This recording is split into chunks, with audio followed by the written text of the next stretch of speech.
Thank you for tuning in, checking out my channel. My name is Jacqueline Anderson, and today I have a fantastic guest. I just met a new friend on Instagram. You're stepping out your comfort zone, connecting with new people. So my new buddy, Instagram buddy, is Mr. Clarence Harris Jr.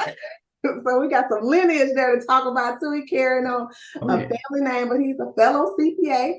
So we definitely want to get into his journey of passing that monstrous beast of a 4-part exam and how he is working in the accounting field, what he's doing, if he has his own firm, calling his own shots. But I will say a little tidbit, he is artistic. So that's unusual for an accountant. For an accountant, so we want to find out how he's blending his creative, artistic side with the boring bean counter, typical characteristics or traits of an accountant. So my guest today is Mr. Clarence Harris. Welcome. Thank you for being here. Thank you for having me on the channel. I've been checking out this channel for quite some time, and the videos I've checked out, I've been very impressed. So it's an honor to be up here. What's up to everybody that's out there on the YouTube space, and for everybody that is watching out, I want everybody to like this video and subscribe to her channel. Hit the subscribe button right now. Right. Thank you for that plug. Thank you. I appreciate it. Okay, so we are going to do something a little bit differently today. So if you watched any of my other videos, we're not going to just do the typical rundown, background, how you got into accounting and what your thoughts are. So I remember he's very hit me with it. Hit me with it. He got his hit me with it. Let's go. I'm ready. Creative juices are already flowing, so we're going to follow a different format. I'm going to go off script, so to speak. So again, tell us, what is your name? What's up, everybody? Again, Clarence Harris Jr., but I go by the Norfolk CPA, so glad to be here with everybody. And I do know my state license number, if you want to ask me that question. Okay, yeah, let's get there right off the tower, because I know you work very hard for that number, those credentials. So what is your state issued CPA number? Well, my number is I'm licensed in the state of Virginia, so my number is 39762, and the reason I just memorized that number because part of what I do a lot of IRS tax problem solving, and I have to do power of attorneys, form 2848 for the IRS, form 2848, and you have to put your actual credential up there. So that's why I just know what that number is, 39762. So yeah, that's what that is. And I know you usually, when I was looking at some of your other videos, you're usually asking, hey, what's your government ID? Are you the feds? You trying to do audits on us? Why are you asking everybody? What's your name on your birth certificate? Because like you just said, I go by Norfolk CPA. Nobody goes by the government name. So who are you? We got to look you up. We need to go to CPA and verify and see if you legit. Oh, yeah. Hey, listen, go to for everybody out there, if somebody says they're a CPA, yes, you could go to either your state board of accountancy and look them up, or go to cpaverify.org, put their name in there, and if it don't pop up, but yeah. So, but no, Clarence, on my birth certificate, it does say Clarence E. Harris Jr., and I was born in the city of Norfolk, Virginia. And that's where you still reside? Yeah. Well, if I'm going to be quite transparent, I was born in Norfolk, but I grew up in a neighboring city called Chesapeake. And Chesapeake, nice town. Some of you familiar with some of the, let's see, Alonzo Mourning that used to play with the Miami Heat, Charlotte Hornets. We went to the same high school. If you're familiar with what I consider the nation's best impressionist, Jay Farrow, he's from the city of Chesapeake. He went to the same high school that I went to. So, Chesapeake, we got some folks from Chesapeake. Film director, actor Michael Copon, he is from the great city of Chesapeake. He played in Scorpion King 2. He was the the protagonist in that. He used to be a Power Ranger, so he got a lot of things going on. So, shout out to everybody that's from Chesapeake, but, I represent Chesapeake, Norfolk, the whole Hampton Roads, the 757 area code. Oh, boy, you repping hard now. That's pretty cool. So, but you born and grew up in the same area. So where did you go to college? Great question. So I went to an HBCU that is called Norfolk State University, NSU. I actually teach there part-time as well. And while I was there, and you want to know the real reason I went to Norfolk State? Just between me and you. Yeah. All right, just between us. I saw their marching band, and their marching band played at my high school. And as soon as I saw the marching band, I said, you know what? That's where I'm going. My guidance counselors at high school, hey, Clarence, we want you to fill out these other applications to these other schools. I don't care about the other schools. I'm going to be in the best band, which is called the Spartan Legion Marching Band. And that's why I went to Norfolk State. The band, they drew you in. So that's not, I guess, unusual. We all like good music, but we can segue into what do you do also in your spare time as a musician? Well, I'm glad you asked that question. So yes, I am. I'm gonna give you a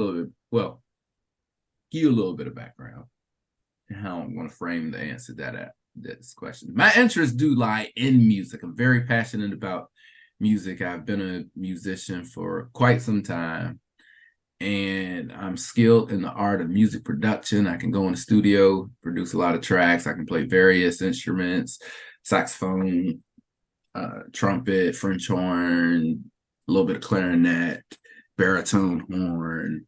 I actually, from Norfolk State in 2019, I actually got my master's of music theory and composition. So I actually can orchestrate. I can write original orchestrations. I can write if I hear a song on the radio, like the newest Pharrell song, I can write it, give it to a band, and coach a marching band on how to play it. So I'm pretty skilled in that. Very talented. Yeah, but I did go when I was at Norfolk State for my undergrad degree. I was an accounting major, but all my electives were music related courses. So, instead of me taking humanities, I was taking music production as my trade off, and learning about the music business and going. And my goal once I graduated undergrad was I wanted to do two things. I wanted to be a real estate investor, and I wanted to own a record company, and I wanted to be like Sean Puffy Combs back then. Well, maybe I shouldn't be saying that right now. You got a lot of stuff going on. So 2023, the latest headlines are related to Sean P. Diddy Puff Daddy. Yeah, this was before all that. So, anyways, shout out to Mr. Combs. I hope everything works well for you. Got it. Okay, so what year did you graduate college, and why did you choose accounting if sounds like your first love is music, creative arts, or something more? Yeah. Well, my first exposure to accounting came from my father. And my father, he worked with the State Department of Taxation, and he's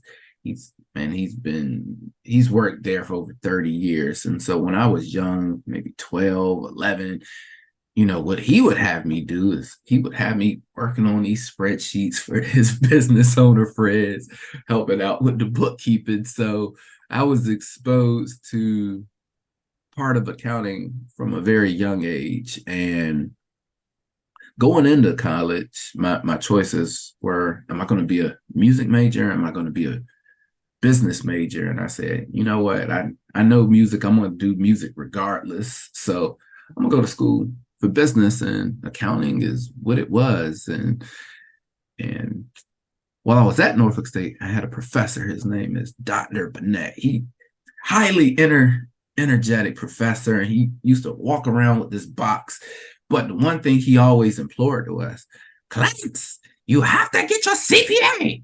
So, shout out to Dr. Burnett. He's actually still teaching at NSU, one of my favorite professors. Yeah, but he just drove into us. Hey, get your CPA, get your CPA. So And so was he himself a CPA?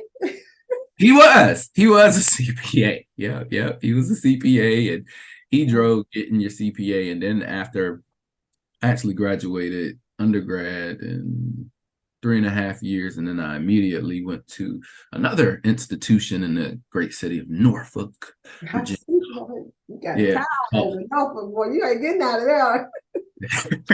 Hey, that's why I'm Norfolk CPA. But I went to another institution called Old Dominion University, the Monarchs. Got my master's of science and accounting there, and then that professor, well, the program director, his name was Dr. Otto Martinson. He was like, Clarence, I want you to get your CMA. You got to get your CMA.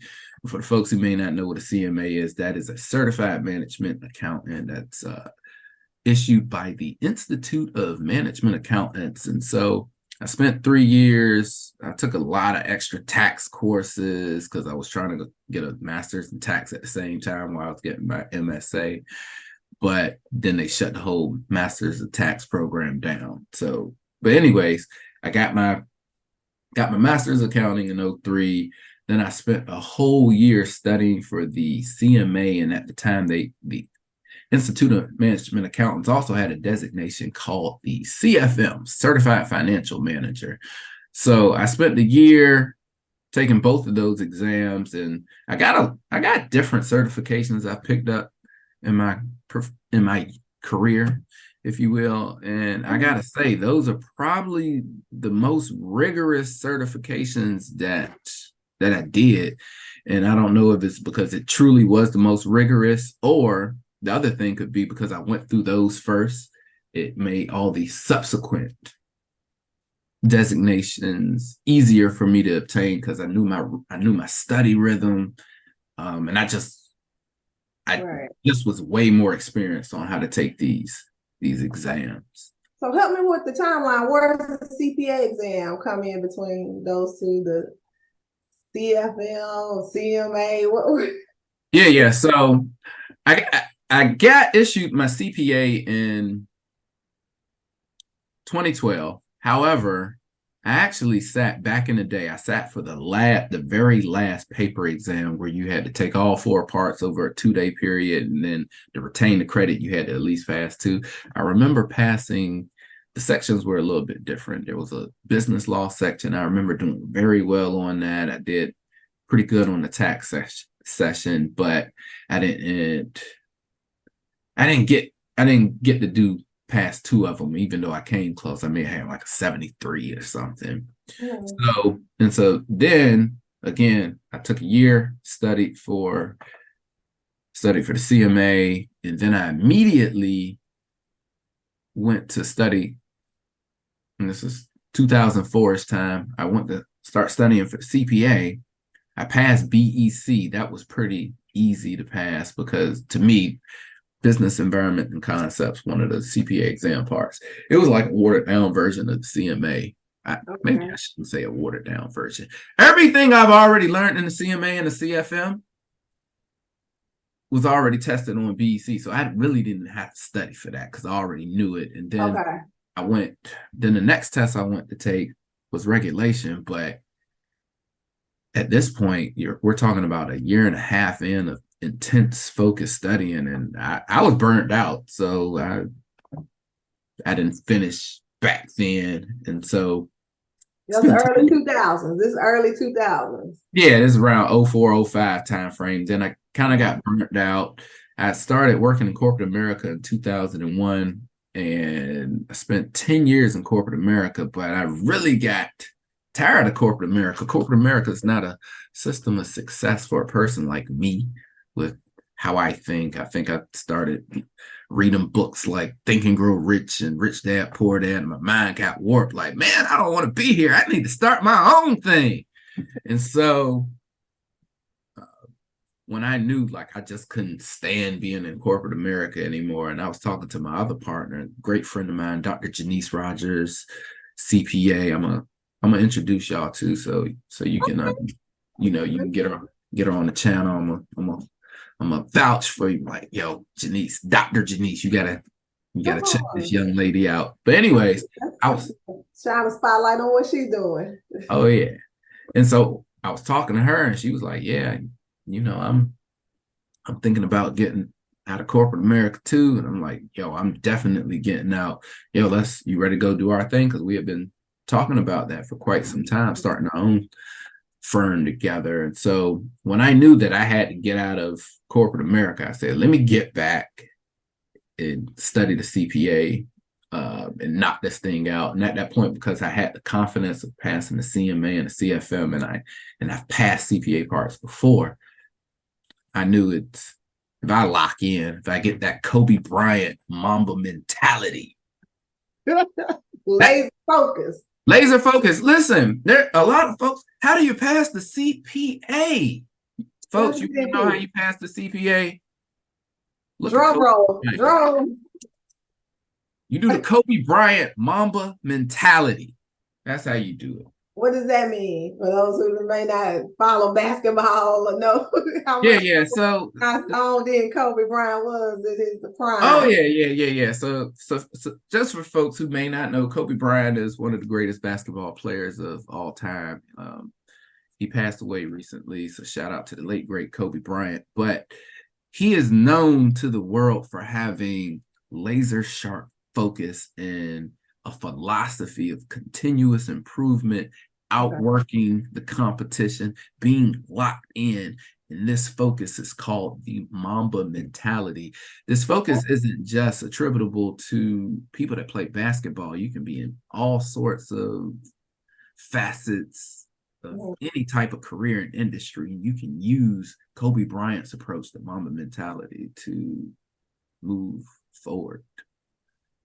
So when you applied the Mamba mentality, you said, okay, I am about to zone in. How long did it take you to pass all 4 parts? Let's see. So I passed 2 parts right before I left corporate America. I did that in 2011. And then when I left corporate America, I actually just took a year to have fun. I went back to Norfolk State, started taking some music courses, went back in the marching band. Just listen, I had been working for 10 years. I'm gonna have fun. So I went back in the marching band as a 30-year-old. And then the timeline was getting close because I had to take 2 more parts by May 31st. I was going to lose my other 2 parts. So I had passed BEC, passed audit. Audit was actually the easiest CPA exam part that I took. I have the least practical experience in audit, but yet it by far was the easiest of the exam parts. So, so in February, I took regulation. Actually, here's a fun, interesting fact. Within an 8-day period, I passed all of the examination parts for the EA and the regulation for CPA. So February 20th, I took 2 EA parts.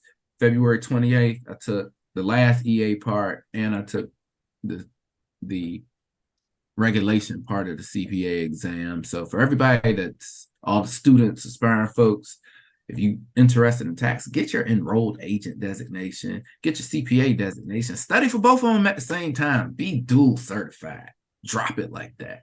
So that's what I did. And then May 31st, I had to finish FAR. And this is where I really locked in, so I had to finish it by May 31st. So I was going to lose these 2 credits, and there was no way I was going to lose 2 credits. So I knew it wasn't going to be no repeat. I'm just going to go in and get it. You know what date I actually took the exam? What? You May said 31st. what date? Yeah, I took it on May 31st, the last day I could take it. But it increased that focus. That's where I went with that Mamba mentality. You had the right study regimen. I equate how I studied it just like how a basketball player goes in the gym and repetition, they hitting the jump shot, shooting the free throws, and they're taking thousands a day. That's how I was with it, with studying the exam. Yo, lock in. Oh, is that practical? You got to give us some background. You got to frame this. Are you married? You got children, nieces and nephews, mom and daddy, and being overworked. How were you able to balance that and get it all in a 24-hour period? I actually have a daughter. She is 20 now, so I guess at that time she was a young teenager. So shout out to my daughter Maddie. Um, but yeah, it's like when I was at corporate America, here's part of my regimen. I would, before I went to work, I get up in the morning and I would do anywhere from a half an hour to an hour, which for me, that means I can at least get anywhere between 30 to 60 multiple choice questions I'm gonna get done. I go to work, lunch break, I'm gonna take a half an hour during my lunch break just to study. Do some more multiple choice so I can get 20 to 30 questions in just during lunch.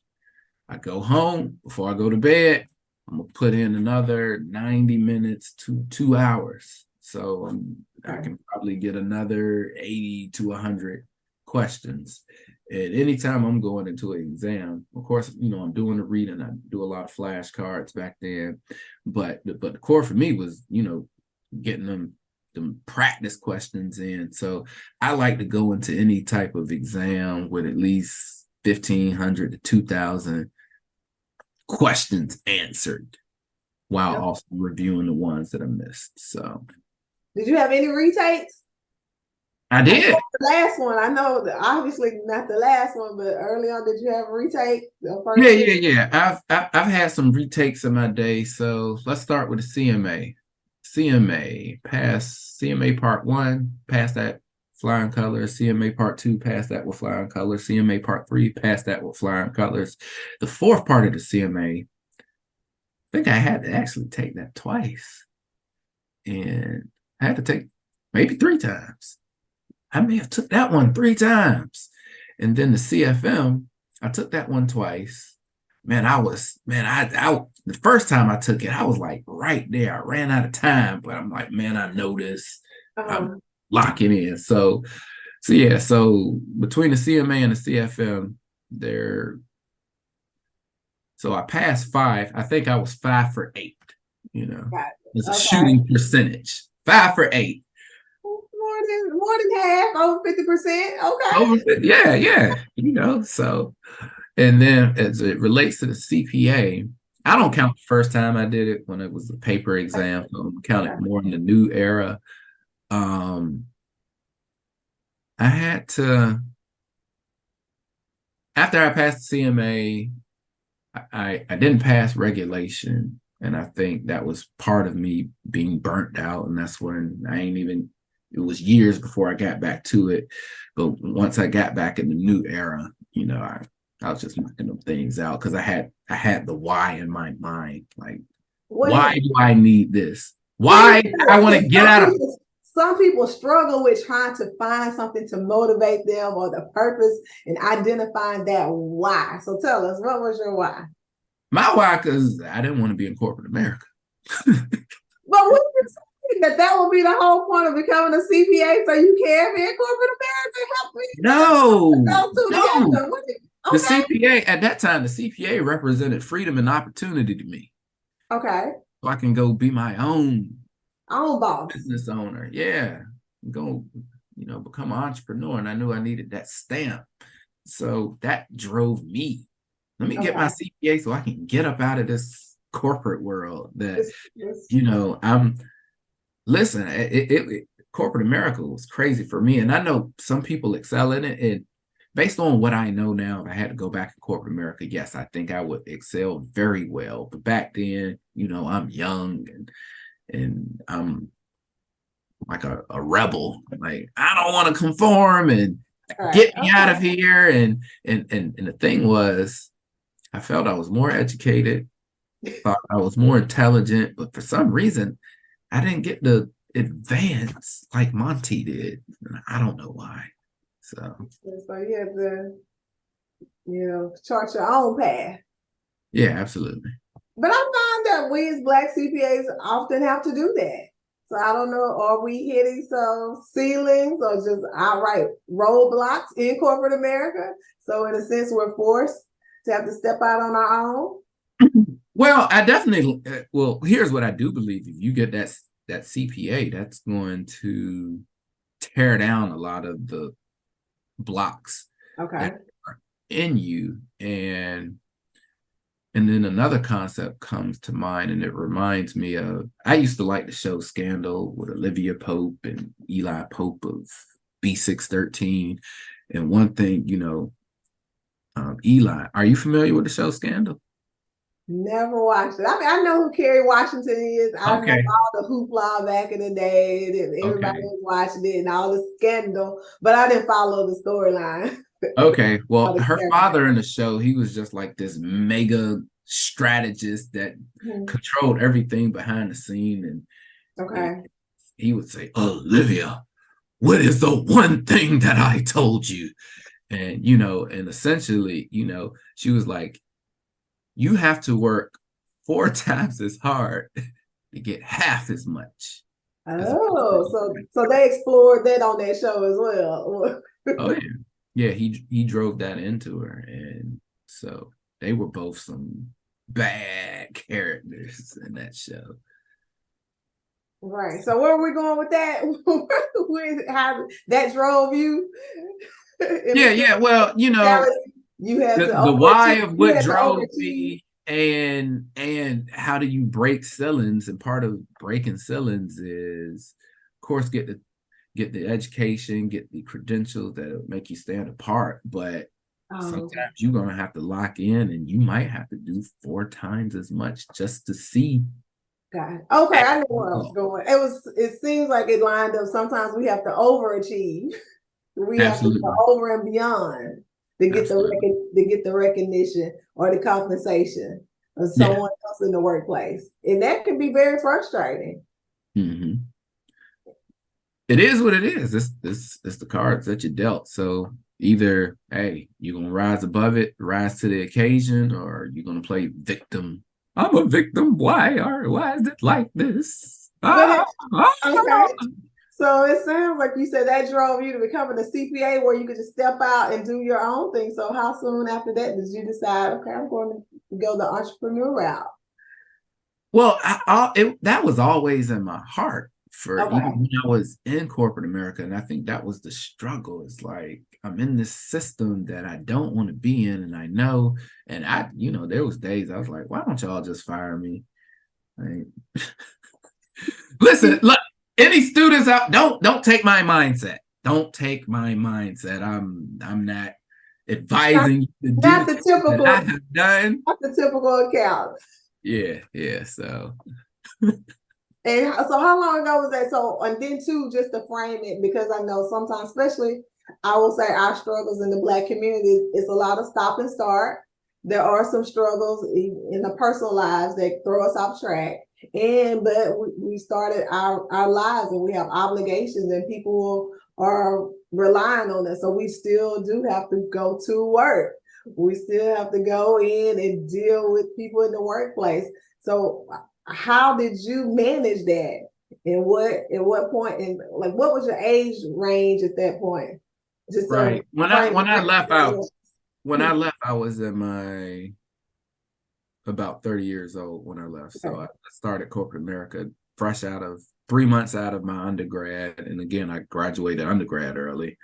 So well, my peers that came in school at the same time as me, they were still in school. I was already working in the field.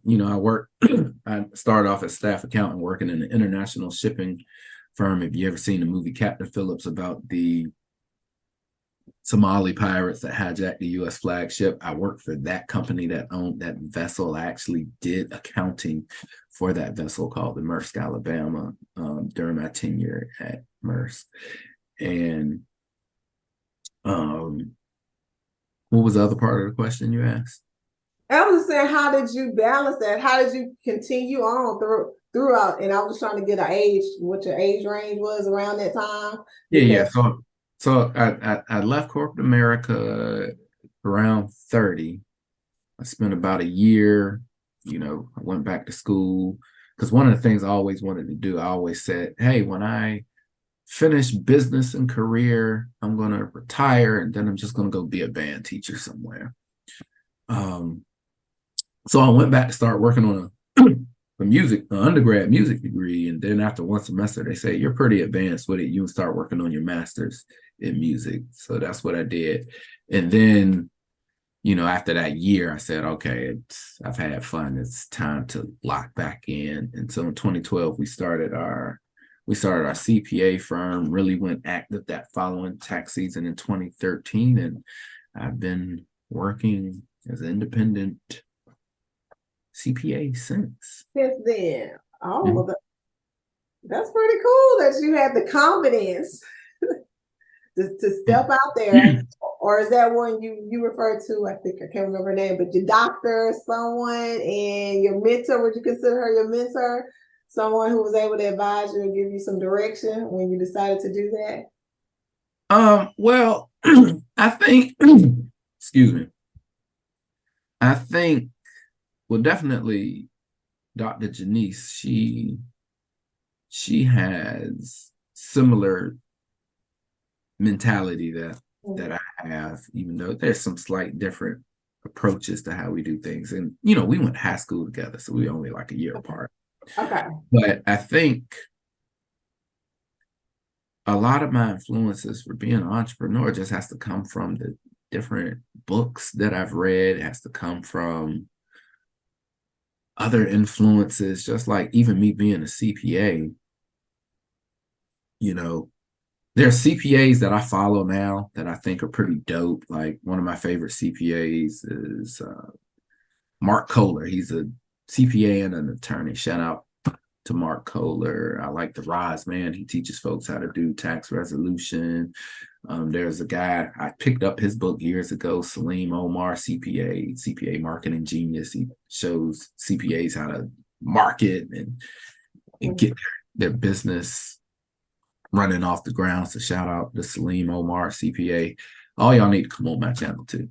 But there are a lot of other influences that aren't CPAs that still influence part of my style. I look up folks like Master P, what he's done, Master P, way back.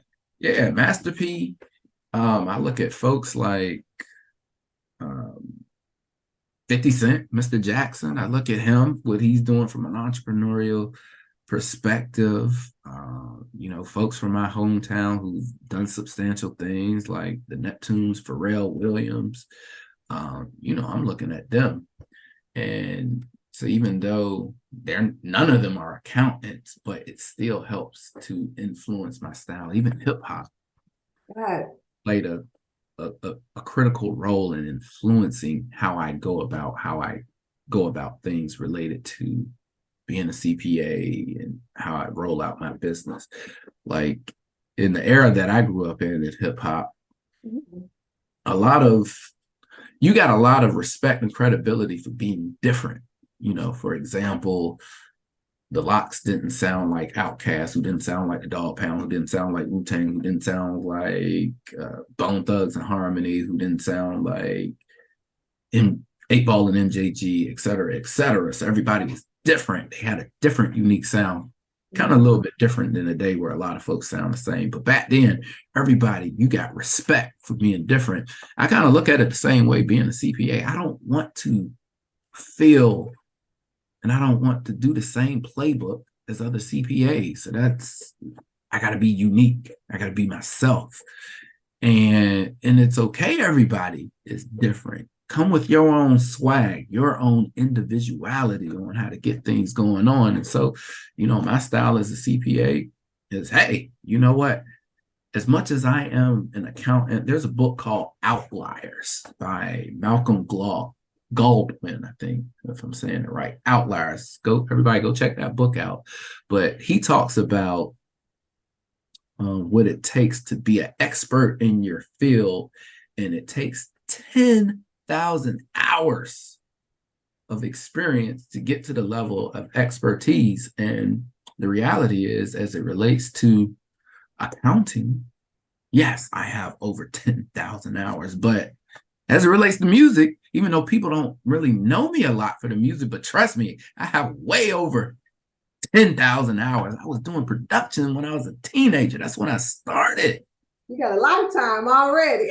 Got a lot of time already. And so now I'm really going into next year. I'm really going to be rolling out everything. And people are gonna see, like, man, how did CPA just start doing all this music? No, I've been doing it. You just ain't seen it. Now, folks locally have seen it, but And, now it's time for me to rise and let the nation okay. see. So does So that mean you're leaving your accounting firm behind, or how are you going to blend the two? no, no, What's your plan? How do you do that then too? Or how are you drawing clients and still being a musician? So was one gonna take because priority? they complement each other. For Okay. example, I was at an event Mm-hmm. and they asked me to recite one of my songs. I had a song called Lord of the Land where I just did a acapella and it talked about a lot of real estate investing. And there was a real estate broker right beside me. Mm-hmm. And she heard what I said in a rap song. And you know what she said? What's that? I'm hiring you. You're going to be my CPA. Just that And easy. they go together.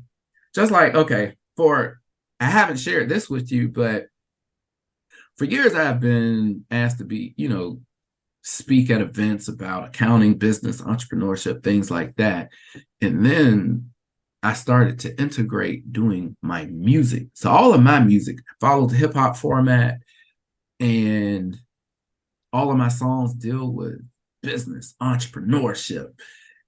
And so I have my DJ, I'll have a live band. And so if I'm at an event, we're talking about funding your business or access to capital, I got a song about that. Fund it, right? No, Okay. I'm serious. I'm literally serious. And so I'm good at being I'm great at being an MC. And so when I perform the song, and you can listen to the bars that I'm saying, and all the bars are so focused on it. Mm-hmm. So, when we get older, we still like music. But now I'm giving you the music that's relevant as a business owner, as an entrepreneur. I'm giving you the music that's relevant to the space you're in. And a lot of folks really get excited about that. And so it's not, I have to choose to do one lane or I have to choose to do the other lane. They are both me. And so it works. So you found a way to be successful by blending your passion with, and also what your profession was at the time. So you seem to be able to grow your business. Yeah, more or less. And you know what? I'm not even going to say I have found a way to be successful yet, because in my mind, I'm at the beginning stages. Like, the world doesn't know who I am yet. Oh. But you know what, that I do want to say, I got a new book coming out, 10 Rules for Entering the Business Startup Game. And it has the music hip hop album that's going with it. It's dropping, slated to drop on April 15, 2024. So, okay. But we'll be looking for that. Yeah, it's going to be some other rollouts after that. And, in the coming months, you're going to start seeing some of my music offerings, some music videos that I'm going to put on YouTube. Going to have a few new singles I'm putting out. Got a song called Write Off that talks about the different, tax systems why business owners, have more tax breaks than wage earners. We got Funded, talks about creative financing outside of the banking system. Lord of the Land, real estate heavy, bar intensive, just MC throwdown type of song. Then I got another record called Two Turntables and a 1040. So yeah, it's coming. You got a lot that you try. It seems like you're gonna have going on aside from just your accounting business. So in your accounting business, what area do you specialize? Great question. So I like to work with real estate professionals, definitely entrepreneurs. I am skilled in the art of IRS problem solving. So if you got a real big IRS headache, they're on your back, you can't breathe, you scared, you feel like they leaning you, levying you, we want to take your money. I owe too much money to the IRS. I owe $100,000 or more, and I don't know what to do. What? Call you. Call me. Yeah. See, you just dropped the bar right there when I said, you don't know what to do. You said, oh, you bars. Anyways, but no, in all seriousness, yes, I'm skilled in the art of IRS problem solving. I know we didn't really get into this yet, but I actually got a designation I got picked up this designation in 2015. It's called the Certified Tax Resolution Specialist. It is a designation from the American Society of Tax Problem Solvers. And to become a CTRS, you already have to be an EA, CPA, or an attorney. It's actually something, Jackie, that you should check out, seeing that you are an enrolled agent and a CPA. You might as well start studying on how to solve these IRS tax problems and get your CTRS. So check them out. Tell me more about it. You need to tell me more about that. You know, yeah, I'm not familiar with that particular credential. It seems like we never get through learning and going to school, do we? Yeah. So, hey, listen, continuous improvement. That's what it's all about. Mm-hmm. Especially with accountants, I find that we're always in a course or some degree program. And of course, it's just because we have so many required hours of continuing education. Mm-hmm. It seems like somehow we try to figure out how do we turn this into another piece of paper. Right. And you got to do, as credentialed professionals like you and I, we got to do, 40 hours, maybe 30, 40 hours of CPEs, continuing professional education every year anyways. And, you can, if you take a college course, a standard 3-hour college course, that's 45 credits right there. Right. So you take one college course, knock everything out. If you get another designation, usually other designations will get you between 30 to 40 credits just by passing another designation or another exam on a certain designation. Yeah. So you may as well, right? You may as well. Hey, so with what you're doing with the music side, how does that influence your business, new business, or getting new business in the typical space of trying to grow your accounting firm? Like the type of clients. Right. Well, and are you struggling, or is that a certain type of demographic you're going after, or do you see a diverse set of clientele? Right. Great question. So in the past, what I've been doing, so I would do a lot of things on a local scale, and I was starting to get a lot of momentum. At first, I was doing a lot of complimentary presentations. Okay. We do that a lot. And then it got to the point where people started to see, oh, wow, when he does an event, this thing is hype, supercharged, and we're getting good quality business in tax education and accounting education. And it's exciting. It's not the same boring, stuffy CPA. My name is Igor, and I want to talk about the income statement. And no, not boring stuff. We're going to make accounting exciting. Make accounting exciting again. There you go. So you mentioned that you're also a professor. Yes. Do you take that approach in the classroom? Well, actually, probably no. I usually don't expose my students to my music. I might mention it to them if I'm telling them about projects I'm doing, but I never will do music in the class. I'm telling you, if you really want to see me do music, go to one of my events. Because actually in my classes, I make my students go to 4 business or accounting related presentations and write a recap. And it's 15% of your overall grade. Oh, okay. Yeah. I've been doing that for, I started teaching in 2013. I've taught at 4 different institutions. Taught at Strayer for a few years, for about 3 or 4 years. I taught at Strayer. I've been at Norfolk State as an adjunct since 2013. I've taught at another community college, and there was another college I taught tax at for about a year. I currently sit on the accounting advisory board for one of the local community colleges.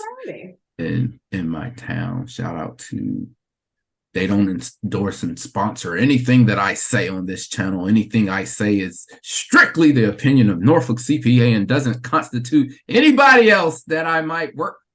I got to throw those disclaimers out there. But shout out to Tidewater Community College as well. That's interesting. So from that perspective, there is a lot of talk about how we are underrepresented Black people, Black number of CPAs. I mean, it's minimal. It's so low, it's considered less than 1%. So right. You get a whole number on the calculator. So we represent less than 1% of all CPAs in the United States. So what are you seeing in the classroom? How are you motivating? Do you even see the accounting majors, Black students, or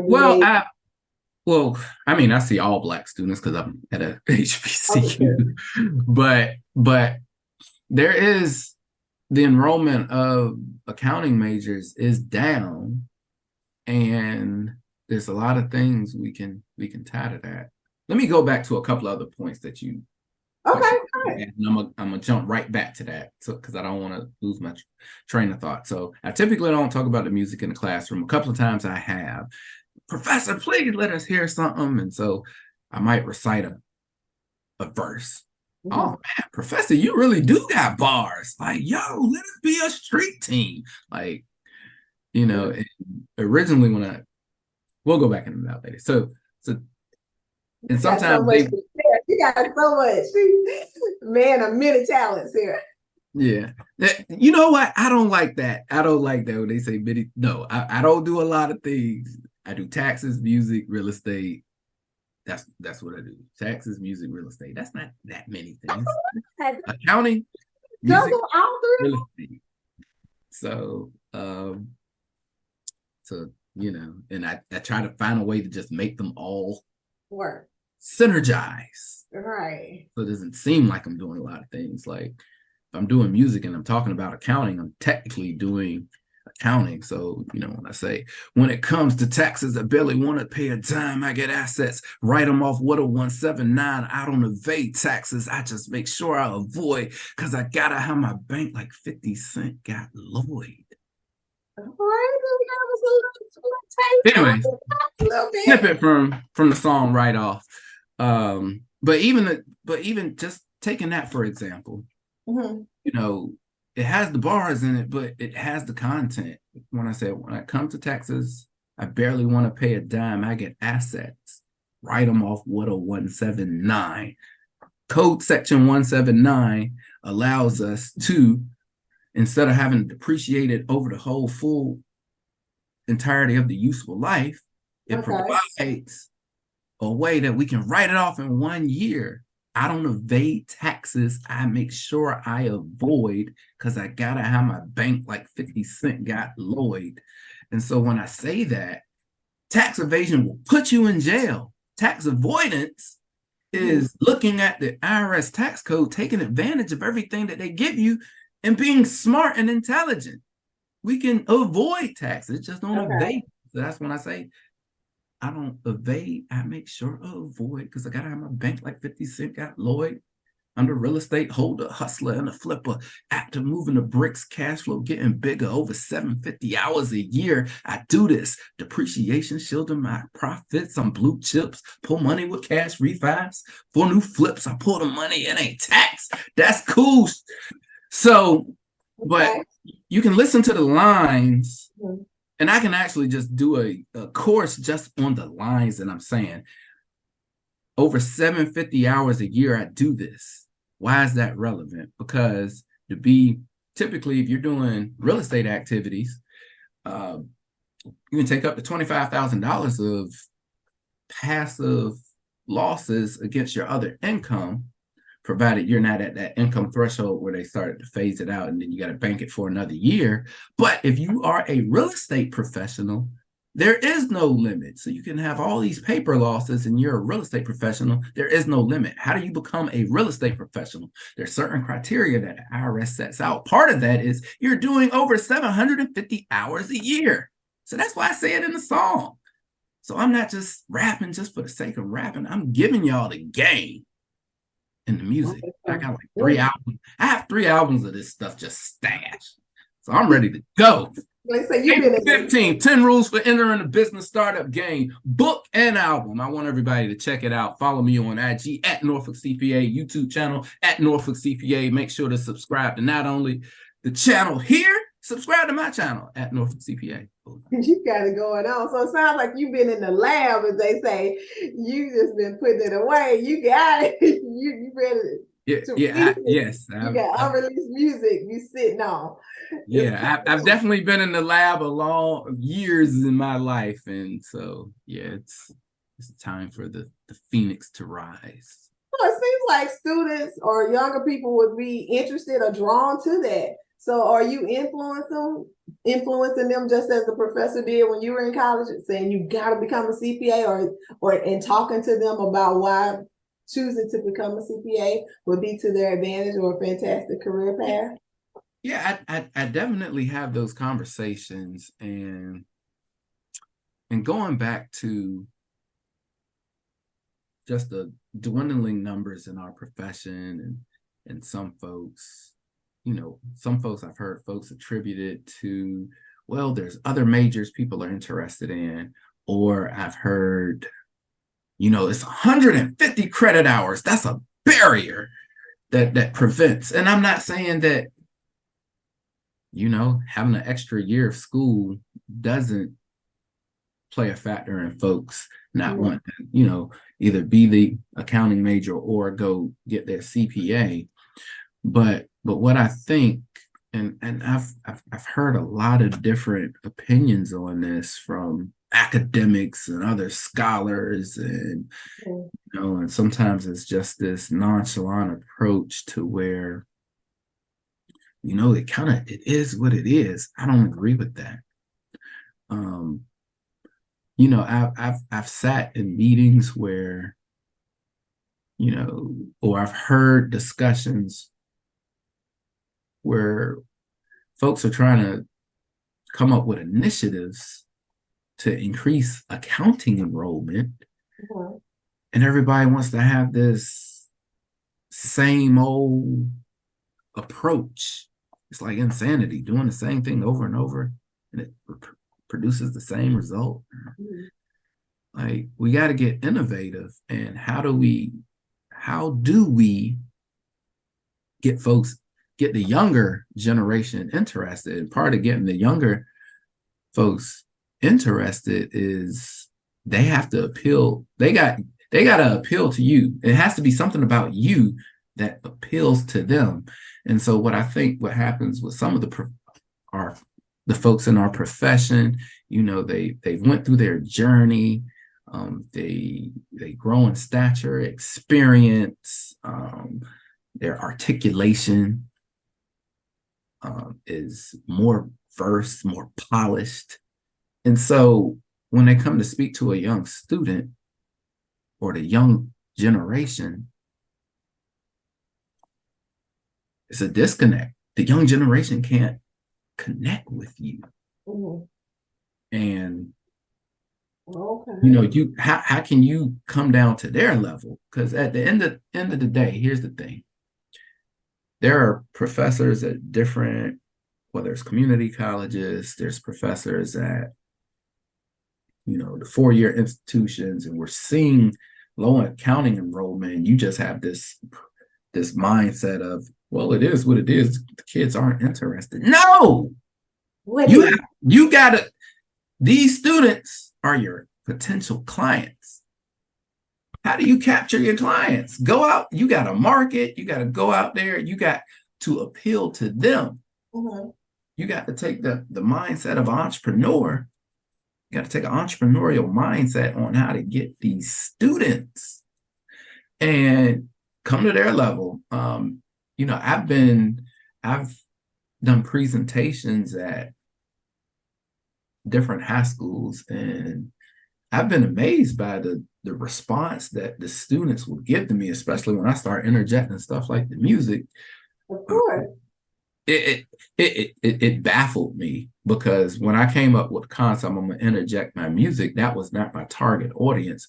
I said, my target audience, I said, you know what, when I do this music, I want anybody who reads stuff like Think and Grow Rich or the How to Win Friends and Influence People, or people that read business books or books like Rich Dad Poor Dad, or folks that follow folks like a Grant Cardone. I want those folks. You know, if you picked up the new Damon John business book, you know, the power of grind. Anyways, that's my target audience. The folks who go to SBA groups and go to the Chamber of Commerce meetings, that go to the Small Business Development Center meetings. I want them and so my music is geared to that crowd, but a surprising effect. And, you know, one of my friends is like, hey, Clarence, why don't you make some music for some young people? And they ain't into what I'm talking about. But, you know, I've performed in front of middle school students, high school students, college students. And it's just been like, yo, they like it. Right. And I wasn't even intending on creating music for them. So, but the point is, it's more digestible to them than the typical stuffy, you know, quote unquote textbook material. Yeah, or a stuffy accountant that comes to them and, you know, you don't speak any language that's close to what they speak. You know, folks will ask me, hey, well, what does an accountant do? I don't know what other people's answers would be to a young person. My answer is, I get paid to count other people's money. Okay, real simple. Real simple. You want to get paid to count other people's money? You got your friends they're doing their little TikTok things. I know you got some friends that might be in some music. Listen, they ain't gonna count their money right. You can get paid to count their money and make a great living. Okay. How do you break it down simple enough? How can you relate to them? You got to know something about their culture. That's true. That's good. Okay. Well, it seems like you got so much to share. So everybody out there on YouTube watching this video, y'all got to tune in, pick up with part 2, because I definitely got to have Mr. Clarence Harris back, aka Norfolk CPA, because we're just scratching the surface of all the things that he is knowledgeable about, what he can do, and the music side. Seems like he's about to release some music and a book, so we want to hear more about that. So that's the cause. So definitely be anticipating the part 2, 3, 4, and 5. So, Got it. more about him. I definitely want to spotlight what you're doing, show another Black CPA out there in the space doing big things, having so many other goals beyond just being a CPA, and how you can turn that into a fantastic and lucrative career. So again, thank you for your time. Anything you'd like to share or leave with the audience on this particular interview and conversation we just had? It was an honor being here today. I definitely look forward to our future discussions that we're going to have. Sure. And again, for everybody out there, like the video, please subscribe to our channel. If you want to get in contact with me, I'm on IG at Norfolk CPA, YouTube.com/at Norfolk CPA. I'm on LinkedIn as well. So, you know, if you want to be more formalized in how we connect, and yes, we can connect on LinkedIn. So, all right. Well, we'll definitely have his information, our contact information available, very visible. So we'll also talk about his real estate endeavors. So definitely everybody wants to learn about having multiple streams of income, so he can share that with us. But until then, remember who you are and whose you are, and there's no time like the present. See you next time.